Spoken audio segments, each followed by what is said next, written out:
L'entreprise BFM avec Les Échos, l'émission business qui donne envie d'entreprendre. Philippe Bloch, Arnaud Legal sur BFM Business.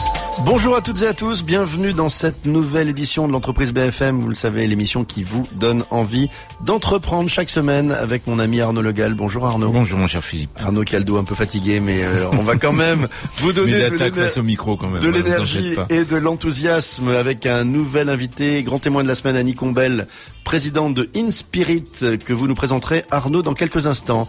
En deuxième partie d'émission, une fois n'est pas coutume, on va avoir deux entrepreneurs chroniqueurs, puisqu'on aura le grand plaisir de retrouver Fanny Pescioda, la fondatrice de My Little Paris, et Romain Blanco, fondateur de Louis Antoinette, la star de la 400e.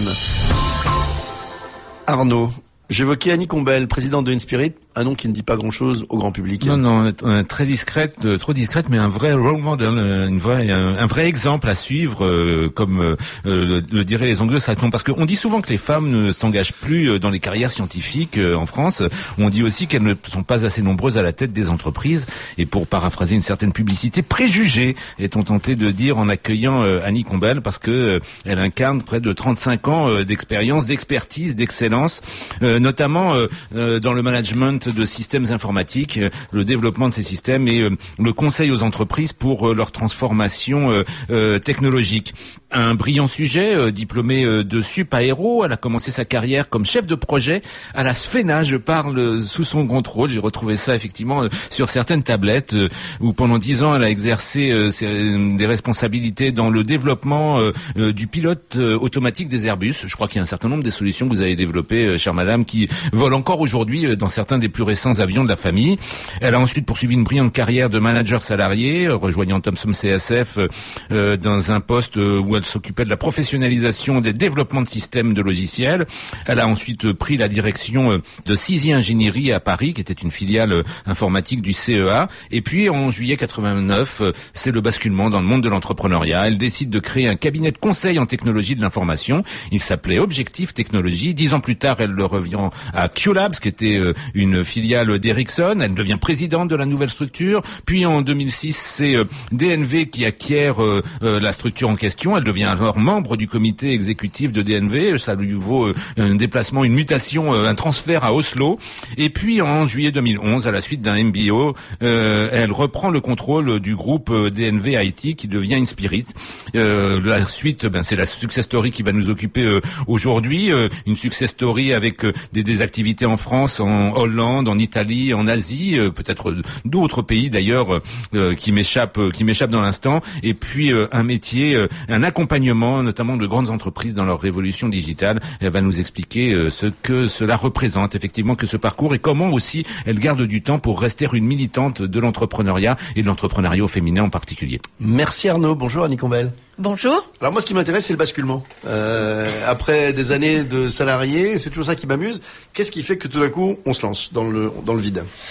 On se lance parce que on en a un peu marre des grandes structures. On a un peu marre de la politique qui règne dans ces grandes structures, des échelons hiérarchiques, des autorisations qu'il faut demander chaque fois qu'on veut innover et développer quelque chose de nouveau. Et on se dit, finalement, j'ai envie de créer ma propre structure. J'ai envie de pouvoir me dire tous les matins que mon succès ou mes échecs ne dépendent que de moi. Ça vient lentement ou bien il faut attendre 20 ans avant d'en avoir marre ? Enfin, ou est-ce que c'est un moment on se tape la tête fort bien faite sur le plafond de verre ? Là, vraiment, j'en peux plus, quoi. Oui, je pense que c'est une accumulation ? C'est effectivement une accumulation, puisque vous avez noté que j'avais fait trois grands groupes. Donc oui, justement. J'ai voulu essayer de voir si ailleurs c'était un peu visiblement, différent. Vous aviez la carte pour être un manager à haut potentiel, quand même. Voilà, exactement. Mais je n'avais pas fait Polytechnique, et pour cause, puisque à l'époque où j'ai fait mes études, Polytechnique n'était pas ouvert aux femmes. Vous l'auriez fait autrement ? Certainement. Oui. Alors sans aucun doute. Oui, d'accord. Ouais. Donc c'est une accumulation et tout d'un coup ça éclate, ça explose. Mais alors on se fait peur ou pas ? Parce que du coup c'est un univers nouveau pour vous. Oui. Vous avez des responsabilités d'intrapreneur, de dirigeant, de manager, mais vous n'aviez jamais pris de risque personnel. Non, j'avais jamais pris de risque personnel en tant que tel. C'est vrai, j'avais pris des risques en acceptant certaines positions dans ces grands groupes où je me mettais quand même non pas en porte-à-faux, mais je me mettais quand même en risque moi-même. même d'éventuellement ne pas réussir.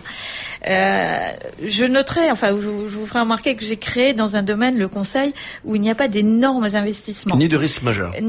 Si, il peut y avoir des risques d'échec. Oui, mais ça tout le monde, même en ce matin, il y a des risques d'échec. Exactement. Mais c'est vrai qu'il n'y avait pas peu d'investissement, c'est peu capitalistique. C'est peu capitalistique. Et d'ailleurs, ça ne vous a pas échappé que ça n'est que dans la dernière phase de l'histoire de la société que j'ai fait appel à du private equity. Oui, parce que j'ai envie de dire, j'en profite pour dire à nos auditeurs qui souvent souhaitent être invités dans cette émission, on dit en général, on ne reçoit pas de cabinet de conseil. Parce qu'on estime, non pas qu'on n'aime pas le conseil, mais on estime que c'est pas une aventure extrême entrepreneuriale au sens où elle est capitalistique intensive, où il faut prendre des risques, il faut lever de l'argent, etc. Et ce qui nous intéresse dans votre parcours, c'est qu'effectivement, il y a dans le développement de vos différentes sociétés une dimension plus entrepreneuriale. Effectivement, parce que j'ai créé pas avec un gros capital, c'est exact. On fait quand même un peu d'argent au départ, puisqu'il a fallu embaucher des gens chez nous. Tout de suite, vous avez embauché ? Tout de suite. Tout de suite, on a embauché, dans la première année, on a embauché 6 ou 7 personnes. Donc, il fallait quand même... Là, on est pour faire du conseil, pour bien faire du conseil, il faut des talents, quand même. Alors, il faut des talents et des talents qui sont expérimentés. C'est-à-dire que aujourd'hui, l'âge moyen de notre cabinet est de 42 ans, et à l'époque, il était guère inférieur. Il devait être de 37 ou 38 ans quand j'ai commencé. Combien chez Inspirit ? 170 personnes, ce qui est beaucoup pour du conseil, en fait. Ce qui est beaucoup, mais nous sommes, on est quand même un cabinet d'une niche. Oui. On a toujours souhaité être un cabinet de niche. Ça, c'est un peu dans mes gènes, c'est-à-dire d'être un peu à la pointe, de faire passer des choses entre, je dirais la recherche appliquée et l'industrie. Donc, on a toujours été un petit peu à cette frontière des nouvelles technologies qu'on a insufflées dans les grands groupes et donc oui, il faut des talents, et il faut des talents quand même qui ont une certaine expérience. Ça génère combien de chiffre d'affaires aujourd'hui, 170 talents ? 22 millions d'euros. D'accord. Voilà. Avec des clients essentiellement franco-français ou bien non, dimension internationale ? Dimension internationale. Alors l'international est venu petit à petit. D'ailleurs, mon premier mouvement de vente vers QLabs, c'était pour justement m'internationaliser. Mais là, alors justement, c'est intéressant, on va venir sur cette phase là aussi d'une décision que vous prenez à un moment de vous vendre finalement. De me vendre. Mais de rester présidente. Mais de rester présidente de l'entreprise. C'est-à-dire que j'ai vendu en expliquant que je vendais non pas pour prendre l'argent et faire autre chose, mais c'était pour ne pas prendre d'argent et continuer à bosser. Pour donner de nouveaux moyens de croissance à votre entreprise. Exactement. De donner de nouveaux moyens de croissance et d'être plus international. C'était pour vous, Annie Combel, la condition sine qua non de ce deal, de rester présidente de la structure. Ça faisait partie de la négociation, absolument. D'accord. Et vous aviez envie donc de moyens supplémentaires pour vous internationaliser, absolument. Ce qui a été le cas. Ce qui a été le cas, puisque le groupe QLabs, c'était un groupe, était présent en Suède, en Allemagne et aux États-Unis. De quelle origine, nationalité le groupe au départ ? Suédois. Suédois, c'est une filiale d'Ericsson. C'était une filiale d'Ericsson. Vous gardez, à ce moment-là, vous n'êtes plus majoritaire ? Ah, je n'ai plus rien. Plus rien. J'ai tout vendu. On reste motivé ? Ça, c'est toujours un truc étrange. Quand alors, ok, vous avez été salarié avant. Préjugés. Absolument. Cette émission est faite pour abattre les préjugés. Allez. Non, on reste motivé. Oui, parce qu'on a de nouveaux challenges, en fait. Ce qui motive quand même, c'est avant tout les challenges. On ne pense pas tous les jours, enfin, en tout cas, en ce qui me concerne, je ne pense pas tous les jours à l'argent. Non, je pensais pas argent. Je pensais liberté. Je pensais indépendance. Je pensais ne pas avoir à demander l'avis d'actionnaires si on prend des décisions. Je pensais à tout ça. Oui, mais ça reste. Ça reste quand vous êtes dans une entreprise de taille tout à fait moyenne, comme c'était le cas. Nous étions 200, donc c'était encore de taille moyenne. Et avec des challenges, en particulier en Allemagne, le groupe cherchait à se développer en Allemagne dans l'automobile. C'était tout nouveau. Donc il y avait des choses à faire. Qu'est-ce qui explique l'étape d'après ? Carnot, je crois, évalué à 2006 sur, j'ai pas tout bien compris, sur les allers-retours après. C'est QLabs qui vend un DNV, enfin, je laisse raconter. En fait, dans QLabs, il y avait 2 actionnaires, il y avait Ericsson et il y avait majoritaire, et il y avait DNV Det, Norske Veritas. Et petit à petit, alors moi j'ai racheté une partie en 2004, j'ai racheté une partie des actions. Et là pourquoi ? Quelle était la motivation de redevenir, reprendre un risque ? Eh ben écoutez, Ericsson voulait s'en aller. Oui. Donc les actions d'Ericsson se sont trouvées sur la table, pas cher, parce que le groupe à l'époque perdait quand même de l'argent juste après la bulle Internet. Oui. Et moi j'y croyais, je croyais à notre métier, je croyais qu'il y avait vraiment quelque chose à faire, donc volontairement j'ai réinvesti tout ce que j'avais gagné en vendant un QLabs, j'ai réinvesti pour acheter des parts du groupe à ce moment-là. On se fait peur là ou pas ? Un petit peu. Vous réinvestissez tout ? Tout. Tout. Oui, tout. D'accord. Absolument. Oui, on se fait un peu peur quand même. On se dit, c'est un peu comme au casino, vous savez, vous avez gagné, puis vous vous dites, bon, je vais rejouer. Mais vous dites, j'achète pas cher. En même temps, vous dites, j'achète pas cher.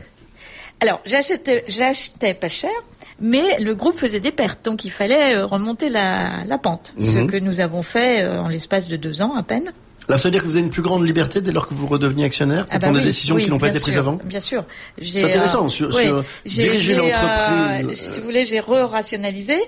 J'ai fermé certaines pas des entités, des bureaux, parce qu'on était trop éclatés sur certains pays.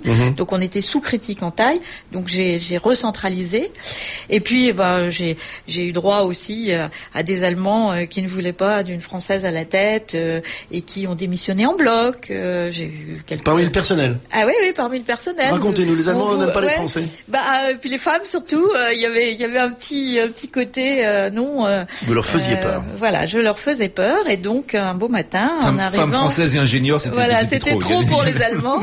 Et donc un matin, je suis arrivée au bureau à Stuttgart et j'ai eu 12 personnes sur les 25 qui m'ont remis leur démission en bloc et qui m'ont juré droit dans les yeux qu'ils n'allaient pas créer la concurrence. Alors qu'ils l'ont fait bien évidemment. Et évidemment, le lendemain, il y avait une société concurrente qui était ouverte. Comment ça façonne un entrepreneur, ce genre d'histoire?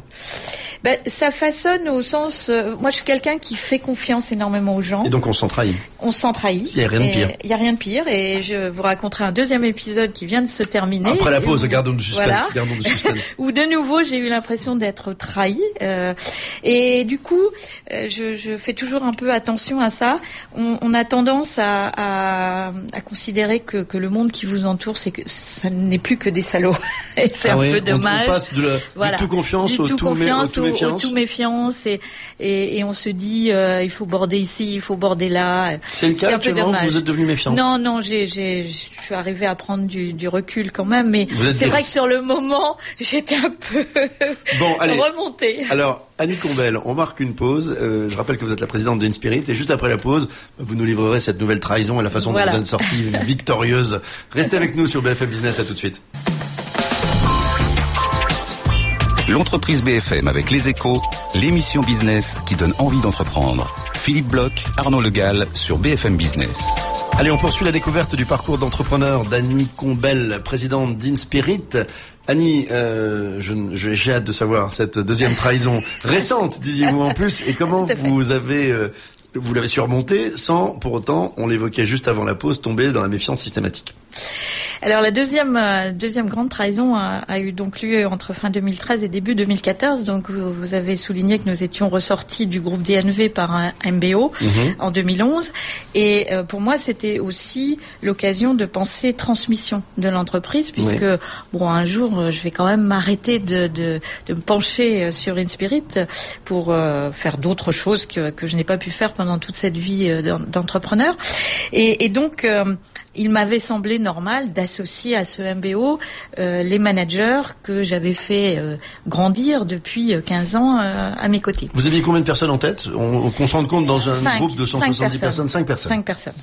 Enfin, 5 personnes en m'incluant.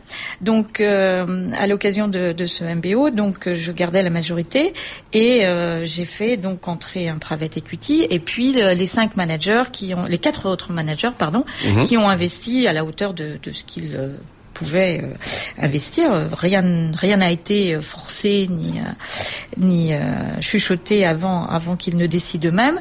Et pour moi, parmi ces 4 entrepreneurs, 2 étaient éventuellement pressentis pour devenir pour reprendre la suite. Voilà. Il le savait, vous aviez fait ça avec vous, c'était votre intuition à vous? Non, il le savait parce que on ne peut pas passer la main comme ça sans former à un certain nombre de choses. Et il se trouve que celui qui était, je dirais, en pole position, subitement s'est dit, mais elle m'emmerde, pour rester poli, mais c'était encore pire que ça. C'était pire que ça. Et puisque un jour elle partira en retraite, qu'elle s'en aille maintenant et qu'elle nous laisse mener la société. Sympa comme associé. C'est sympa. Hein. Vous avez eu du nez sur lui, vous avez eu du nez en le repérant lui. Voilà. Alors c'est pour ça que je vous dis, je me suis sentie trahie, parce que voilà quelqu'un que j'ai pris au sortir de l'université, que j'ai fait grandir pendant 15 ans, à qui j'ai facilité une expatriation en Australie à une époque, et voilà comment j'ai été remerciée. c'est à vous qu'il a dit ça ou il a dans votre dos? Non, il a fait ça dans mon dos, bien évidemment. Non, c'était trop simple de me dire ça en face. Bien sûr. Donc il a fait ça dans mon dos en allant, en essayant de se mettre du côté du private equity. Enfin, ça a été vraiment terrible. Et donc début de cette année, j'ai repris les rênes en main. J'ai mis tout ce petit monde dehors. Les 5 Non, pas les 5, mais les 2 qui... Comploteurs, voilà. Bravo. Ou putschistes.